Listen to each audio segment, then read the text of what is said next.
Capítulo 1. O poder restaurador e sua fonte. A natureza, serva de Deus.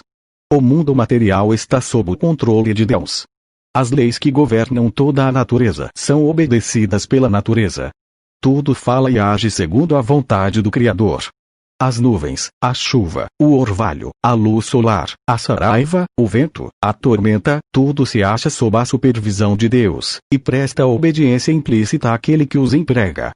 A tênue haste de grama abre sua passagem através da terra, primeiro a erva, depois a espiga e por último o grão cheio na espiga. A estes, seus obedientes servos, usa o Senhor para fazerem sua vontade. Com os seus tuparents, teachers, and students, 131, 1897. Cristo, a vida e a luz. Cristo, Criador do mundo e de tudo que nele há, é a vida e a luz de toda a criatura vivente. Testemunhos Selectos 2, 448. Nossa vida deriva de Jesus. Nele está a vida, original, vida não emprestada, não derivada. Há em nós um fluxo da fonte de vida. Nele está a fonte da vida. Nossa vida é algo que recebemos, alguma coisa que o doador para si toma novamente. Se nossa vida estiver escondida com Cristo em Deus, quando Cristo se manifestar, também nos manifestaremos com Ele em glória. E enquanto estivermos neste mundo, daremos a Deus, em santificado serviço, todos os atributos que Ele nos deu. Com os seus tuparents, teachers, and students, 309, 1905. Vida pelo poder de Deus. A parábola da semente revela que Deus opera na natureza. A semente encerra um princípio germinativo, princípio que Deus mesmo implantou. Porém, abandonada a si própria a semente não teria a faculdade de medrar. O homem tem sua parte em favorecer o crescimento do grão. Há vida na semente, e força no solo. Mas se o poder infinito não for exercido dia e noite, a semente não produzirá colheita. A chuva precisa ser enviada para umedecer os campos sedentos, o sol precisa comunicar calor, e a eletricidade precisa ser conduzida à semente enterrada. A vida que o Criador implantou, somente Ele pode despertar. Toda semente germina e toda planta se desenvolve pelo poder de Deus. Parábolas de Jesus, vida de Deus na natureza. O Senhor comunicou sua vida às árvores e vinhas de sua criação. Sua palavra pode aumentar ou diminuir o fruto da terra. Se os homens abrissem o entendimento para discernir a relação que há entre a natureza e o Deus da natureza, ouvir-se-ia fiel reconhecimento do poder do Criador. Sem a vida proveniente de Deus, a natureza pereceria. Suas obras criadas são dependentes dele. Concede ele propriedades que comunicam vida a tudo que a natureza produz. Devemos reconhecer as árvores carregadas de frutos como a dádiva de Deus, como se Ele tivesse colocado fruto em nossas mãos. Medicina e Salvação, 114, 1899. Deus alimentando os milhões da terra alimentando os 5.000, Jesus ergue o véu do mundo da natureza e manifesta o poder em contínuo exercício para nosso bem. Na produção da colheita da terra, Deus opera diário milagre. Realiza-se, mediante agentes naturais, a mesma obra que se efetuou na alimentação da massa. O homem prepara o solo e lança a semente, mas é a vida de Deus que faz com que ela germine. É a chuva, o ar, o sol de Deus que a levam a frutificar, primeiro a erva, depois a espiga, por último o grão cheio na espiga. É Deus quem alimenta cada dia milhões, dos campos de colheita da terra. O desejado de todas as nações, 367. Mantido em atividade. O coração que bate, o pulso que lateja, cada nervo e músculo do organismo vivo, são conservados em ordem e atividade mediante o poder de um infinito Deus. Considerai como crescem os lírios. O poder restaurador e sua fonte do campo. Eles não trabalham nem fiel. Eu, contudo, vos afirmo, nem Salomão, em toda a sua glória, se vestiu como qualquer deles. Ora, se Deus veste assim a erva do campo, que hoje existe e amanhã é lançada no forno, quanto mais a vós outros, homens de pequena fé. Portanto não vos inquieteis, dizendo, que comeremos? Que beberemos? Ou, com que nos vestiremos? Porque os gentios é que procuram todas estas coisas, pois vosso Pai Celeste sabe que necessitais de todas elas. Buscai, pois em primeiro lugar, o seu reino e a sua justiça, e todas estas coisas vos serão acrescentadas. Aqui Cristo conduz a mente a contemplar de maneira ampla os vastos campos da natureza, e seu poder toca os olhos e os sentidos, para discernirem as maravilhosas obras do poder divino. Ele dirige a atenção primeiro para a natureza, depois a conduz através da natureza ao Deus da natureza, que sustém os mundos pelo seu poder. Medicina e Salvação, 73, 1893. Através das leis naturais. Não se deve supor que haja uma lei posta em movimento para que a semente se ative a si mesma, que a folha apareça por dever assim fazer de si própria. Deus possui leis por ele instituídas, mas elas são apenas servas mediante as quais produz ele os resultados. É por meio da atenção imediata de Deus que cada pequenina semente irrompe da terra e salta para a vida. Cada folha cresce, viceja cada flor, pelo poder de Deus. O organismo físico do homem acha-se sob a supervisão de Deus, mas não é como um relógio, que é posto em movimento e deve continuar por si mesmo. O coração bate, pulsação sucede à pulsação, uma respiração segue a outra, mas o ser todo se acha sob a supervisão de Deus. Vós sois lavoura de Deus. Vós sois edifício de Deus. Em Deus vivemos, e nos movemos e existimos. Cada batida do coração, cada respiração, é a inspiração daquele que soprou nas narinas de Adão o fôlego de vida, a inspiração do Deus sempre presente, o grande Eu Sou. The Review and Herald, 8 de novembro de 1898. Deus na natureza. Em todas as coisas criadas vêem-se os sinais da divindade. A natureza testifica de Deus. A mente sensível, levada em contato com o milagre e mistério do universo, não poderá deixar de reconhecer a operação do poder infinito. Não é pela sua própria energia inerente que a Terra produz suas dádivas, e ano após ano continua seu movimento em redor do Sol. Uma mão invisível guia os planetas em seu giro pelos céus. Uma vida misteriosa invade toda a natureza, vida que sustenta os inumeráveis mundos através da imensidade toda. Encontra-se ela no ser microscópico que flutua na brisa do verão. É ela que dirige o voo das andorinhas, e alimenta as pipilantes avezinhas de rapina. É ela que faz com que os botões floresçam, e as flores frutifiquem. As leis da vida física. O mesmo poder que mantém a natureza, opera também no homem. As mesmas grandes leis que guiam tanto a estrela como o átomo, dirigem a vida humana. As leis que presidem a ação do coração, regulando o fluxo da corrente da vida no corpo, são as leis da inteligência todo-poderosa, as quais presidem as funções da alma. Dele procede toda a vida. Unicamente em harmonia com ele poderá ser achada a verdadeira esfera daquelas funções. Para todas as coisas de sua criação, a condição é a mesma. Uma vida que se mantém pela recepção da vida de Deus, uma vida exercida de acordo com a vontade do Criador. Transgredir sua lei, física, mental ou moral, corresponde a colocar-se o transgressor fora da harmonia do universo, ou introduzir discórdia, anarquia e ruína. Para aquele que assim aprende a interpretar seus ensinos, toda a natureza se ilumina. O mundo é um compêndio, e a vida uma escola. A unidade do homem com a natureza e com Deus, o domínio universal da lei, os resultados da transgressão, não podem deixar de impressionar o espírito e moldar o caráter. O coração que ainda não se acha endurecido pelo contato com o mal, está pronto a reconhecer aquela presença que penetra todas as coisas criadas. O ouvido, ainda não ensurdecido pelo clamor do o poder restaurador e sua fonte. Mundo, está atento à voz que fala pelas manifestações da natureza. O invisível acha-se ilustrado pelo visível. Sobre todas as coisas na terra, poderão eles contemplar a imagem e inscrição de Deus.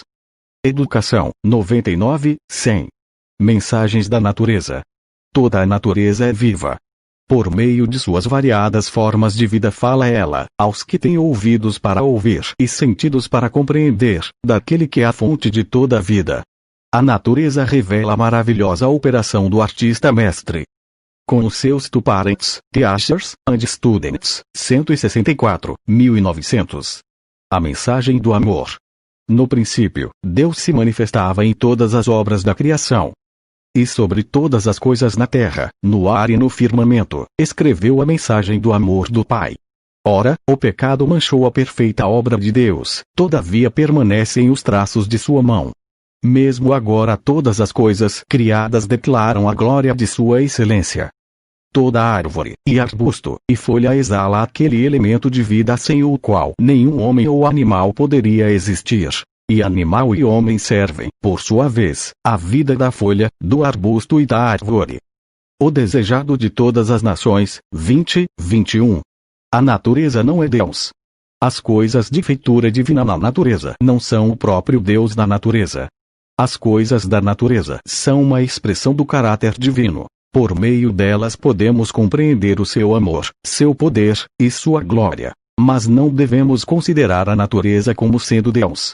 A perícia artística dos seres humanos produz obras muito belas, coisas que deleitam os olhos, e essas coisas nos dão em parte um vislumbre de quem as ideou. Mas a obra feita não é o homem. Não é a obra, mas o obreiro que é considerado merecedor de honra. Assim, conquanto a natureza seja uma expressão do pensamento de Deus, não a natureza, mas o Deus da natureza é que deve ser exaltado.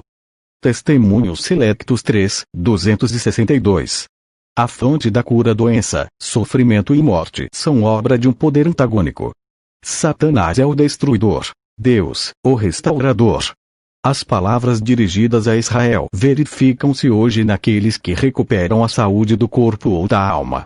Eu sou o Senhor que te sara. O desejo de Deus para com toda criatura humana exprime-se nas palavras: amado, desejo que te vá bem em todas as coisas, e que tenhas saúde, assim como bem vai a tua alma.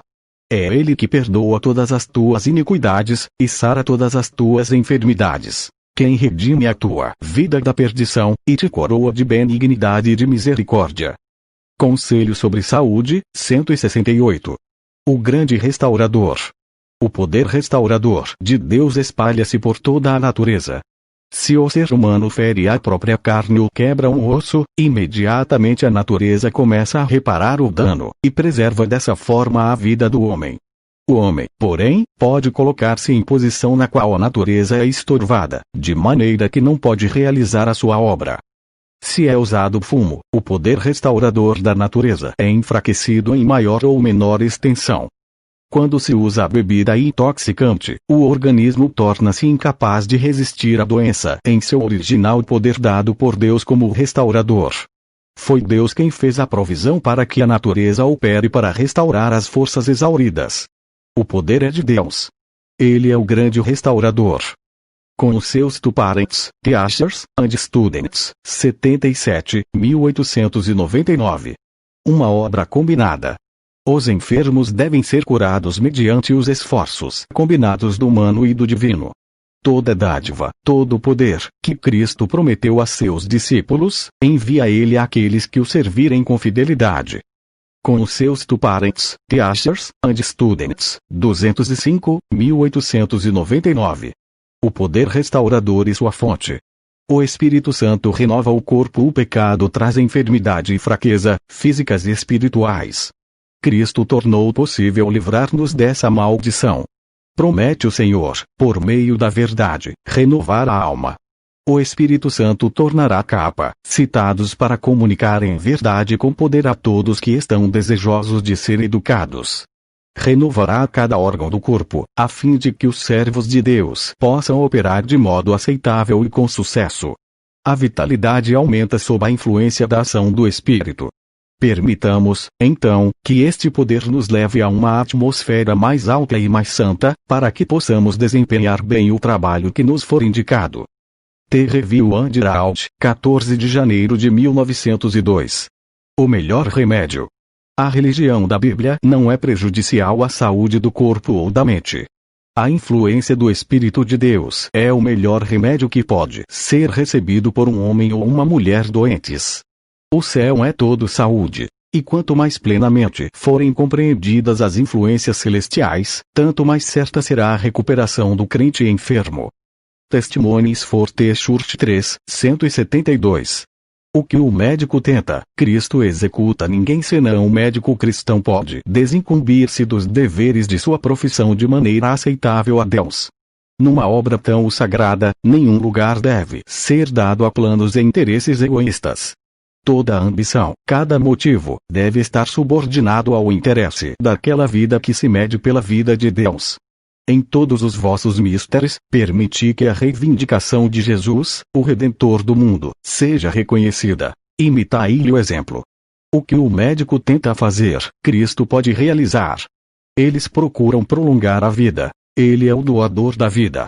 Jesus, o poderoso restaurador, é o médico por excelência. Todos os médicos estão sob a orientação de um mestre, e em verdade bendito é todo médico que aprendeu com seu Senhor a velar pelas almas, enquanto com toda a sua habilidade profissional trabalha para curar o corpo do enfermo sofredor. Com os seus parents, teachers, and students, 26, 1889. Educação melhor do que curas miraculosas. Alguns me têm perguntado, por que devemos ter sanatórios? Por que não oramos, como Cristo, em favor dos doentes, para que eles sejam curados miraculosamente? Tenho respondido, digamos que fôssemos capazes de fazer isso em todos os casos. Quantos apreciariam a cura?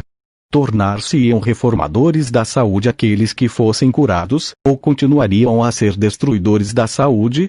Jesus Cristo é o grande restaurador. Ele, porém, deseja que, vivendo de conformidade com suas leis, cooperemos com ele na recuperação e na manutenção da saúde. Em combinação com a obra de curar, cumpre que haja transmissão de conhecimento de como resistir às tentações. Os que se dirigem aos nossos sanatórios devem ser despertados para um senso de sua própria responsabilidade de agir em harmonia com o Deus da verdade. Não podemos curar. É-nos impossível mudar o estado doentio do corpo. Todavia, constitui nossa parte, como missionários médicos, como cooperadores de Deus, usar os meios por ele providos. Depois, devemos orar para que Deus abençoe esses agentes. Nós cremos em um Deus. Cremos em um Deus que ouve e responde às orações. Ele disse: Pedi, e dar-se-vos-á. Buscai, e achareis. Batei, e abrir-se-vos-á. The Review and Herald, 5 de dezembro de 1907. Quando a oração em favor da cura é presunção. Muitos têm esperado que Deus os guardasse de doenças, somente pelo fato de lhe haverem pedido que assim o fizesse. Deus, porém, não atendeu suas orações, porque sua fé não foi aperfeiçoada pelas obras. Deus não operará um milagre para preservar de enfermidades os que não têm nenhum cuidado consigo mesmos, mas estão violando constantemente as leis da saúde, e nenhum esforço fazem para evitar a doença. Quando fazemos tudo o que podemos para ter saúde, então podemos esperar que os resultados benéficos se sigam, e podemos com fé pedir a Deus que abençoe nossos esforços para preservar a saúde. Ele responderá então a nossa oração, caso seu nome possa ser assim glorificado. Mas compreendam todos que tem uma obra a realizar. Deus não operará de maneira miraculosa para preservar a saúde de pessoas que estão seguindo uma conduta certa. O poder restaurador e sua fonte. Para se tornarem doentes, por sua falta de atenção para com as leis da saúde. Os que querem satisfazer o seu apetite, e depois sofrem por causa de sua intemperança, e tomam drogas para se aliviarem, podem estar certos de que Deus não interferirá para preservar a saúde e a vida que estão, temerariamente, sendo postas em perigo. A causa produziu o efeito. Como o último recurso, muitos seguem as indicações da palavra de Deus, e pedem as orações dos anciãos da igreja em favor da restauração de sua saúde. Deus não considera apropriado responder a orações feitas em favor de tais pessoas, pois ele sabe que se lhes fosse restaurada a saúde, eles a sacrificariam novamente sobre o altar do apetite pervertido. Spiritual Gifts 4, 144, 145. Provisão em favor da obra evangélica médico-missionária. A maneira em que Cristo operava era pregar a palavra e aliviar o sofrimento por meio de operações miraculosas de cura. Foi-me dito, entretanto, que não podemos agora trabalhar dessa maneira, pois Satanás exercerá o seu poder de operar milagres. Os servos de Deus não podem hoje trabalhar por meio de milagres, pois operações espúrias de cura, dizendo-se divinas, serão realizadas. Por essa razão, o Senhor indicou um meio pelo qual seu povo deve levar avante a obra de cura física em combinação com o ensino da palavra. devem se estabelecer sanatórios, e a estas instituições cumpre que sejam ligados obreiros que levarão a cabo a obra médico-missionária genuína. Dessa forma, uma influência protetora é lançada em torno daqueles que vêm aos sanatórios em busca de tratamento. Esta é a provisão feita pelo Senhor, mediante a qual deve ser realizada a obra médico-missionária em favor das almas. Cumpre que estas instituições sejam estabelecidas fora das cidades, e nelas deve a obra educacional ser levada avante de maneira inteligente. Com os seus two parents, teachers, and students, 53, 1904. Os milagres não são seguro indício do favor de Deus. É chegado o tempo em que Satanás operará milagres para confirmar as mentes na crença de que ele é Deus. Todo o povo de Deus deve agora permanecer firme na plataforma da verdade, como foi ela dada na mensagem do terceiro anjo. Todo quadro agradável, todos os milagres operados, serão apresentados a fim de que, se possível, os próprios eleitos sejam enganados. A única esperança para qualquer pessoa é apegar-se às provas que têm confirmado a verdade em justiça. Que estas sejam proclamadas mais e mais, até a conclusão da história deste mundo. The Review and Herald, 9 de setembro de 1906. Quando Cristo se recusou a operar milagres. A cena da tentação de Cristo devia servir de lição para todos os seus seguidores. Quando os inimigos de Cristo, por instigação de Satanás, lhes pedem que mostrem algum milagre, devem eles responder-lhes tão serenamente como o Filho de Deus respondeu a Satanás. Está escrito: não tentarás o Senhor teu Deus se não são convencidos pelo testemunho inspirado. Uma manifestação do poder de Deus os não beneficiaria. As maravilhosas obras de Deus não são manifestadas para satisfazer a curiosidade de quem quer que seja. Cristo, o Filho de Deus, recusou-se a dar a Satanás qualquer prova de seu poder.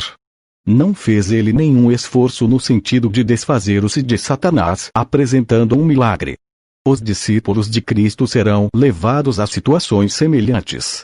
Os incrédulos pedir-lhes-ão que realizem algum milagre, se creem que há na igreja poder especial de Deus, e que são o povo escolhido de Deus. Os descrentes, que se acham afligidos por enfermidades, pedir-lhes-ão que operem um milagre neles, se é que Deus com eles está. O seguidor de Cristo deve imitar o exemplo de seu Senhor. Com seu divino poder, não operou Jesus nenhuma obra poderosa para entreter Satanás. Nem podem fazê-lo os servos de Cristo. Cumpre-lhes dirigir os descrentes para o testemunho escrito e inspirado, em busca da prova de serem o leal povo de Deus e herdeiros da salvação. Spiritual Gifts 4, 150, 151. Reforma deve preceder a operação de milagres. Estou muito grata pela obra médico-missionária, conduzida nos moldes do Evangelho. Importa que ela seja ensinada, que seja levada ao poder restaurador e sua fonte. Avante! Pois é precisamente a obra que Cristo realizou quando esteve neste mundo. Foi ele o maior missionário que o mundo já viu. Podeis perguntar: por que, então, não nos valermos da obra, e curarmos os doentes como fazia Cristo? Respondo: não estáis preparados. Alguns têm crido, alguns têm sido curados, mas há muitos que se tornam doentes por intemperança no comer ou por condescenderem com outros hábitos errôneos. Ao ficarem doentes, oraremos em seu favor para que se levantem, a fim de que continuem a mesma obra novamente. Deve haver uma reforma em nossas fileiras. Cumpre que as pessoas alcancem mais elevada norma antes que possamos esperar que o poder de Deus se manifeste de maneira acentuada em favor da cura dos doentes. Se nos apropriarmos do Mestre, se nos servirmos de todo o poder que ele nos confiou, será revelada a salvação de Deus. Permiti que vos diga que os enfermos serão curados quando tiverdes fé para ir a Deus de maneira correta. Somos gratos a Deus porque temos a obra médico-missionária. Aonde quer que levarmos o Evangelho, pode-nos ensinar as pessoas a cuidarem de si mesmas. The General Conference Bulletin, 3 de abril de 1901. Oração pelos enfermos. Quanto a orar em favor dos enfermos, é assunto importante demais para que dele se trate de maneira descuidosa. Creio que devemos levar tudo ao Senhor e tornar conhecidas a Deus todas as nossas debilidades, e especificar todas as nossas perplexidades. Quando em tristeza, quando incertos quanto a que caminho seguir, devem 2 ou 3 que estão acostumados a orar unir-se, pedindo ao Senhor que faça sua luz incidir sobre eles e lhes comunique sua graça especial. E Ele considerará suas petições, responderá às suas orações. Se estamos enfermos do corpo, é sem dúvida coerente confiarmos no Senhor, dirigindo súplicas ao nosso Deus em nosso próprio caso, e se nos sentirmos inclinados a pedir a outros, em quem confiemos, para se unirem conosco em oração a Jesus, que é um poderoso restaurador, por certo nos virá auxílio, se pedirmos com fé. Acho que somos todos muito sem fé, muito frios e indiferentes. Entendo que o texto de Tiago deva ser posto em prática quando a pessoa está enferma em seu leito, se ela chama os anciãos da igreja, e eles seguem as indicações de Tiago, ungindo o doente com óleo em nome do Senhor, orando sobre ele a oração da fé. Lemos: a oração da fé salvará o enfermo, e o Senhor o levantará. E se houver cometido pecados, ser-lhe-ão perdoados. Não deve ser dever nosso chamar os anciãos da igreja para cada pequeno achaque que tenhamos, pois isso seria impor-lhes uma tarefa.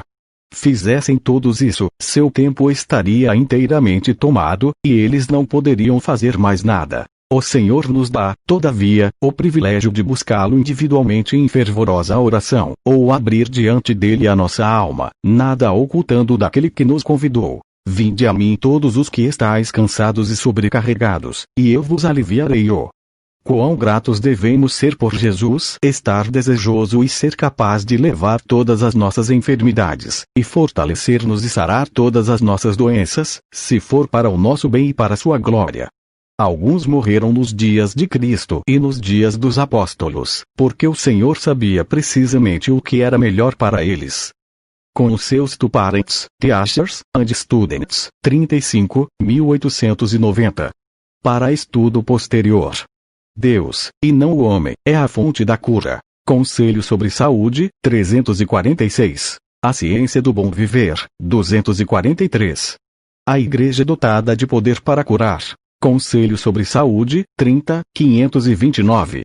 Os servos de Cristo, condutos de energia doadora de vida. Conselho sobre Saúde, 30, 31. O desejado de todas as nações, 823, 824. O amor de Cristo, um poder vitalizante. Conselho sobre Saúde, 29. A Ciência do Bom Viver, 115.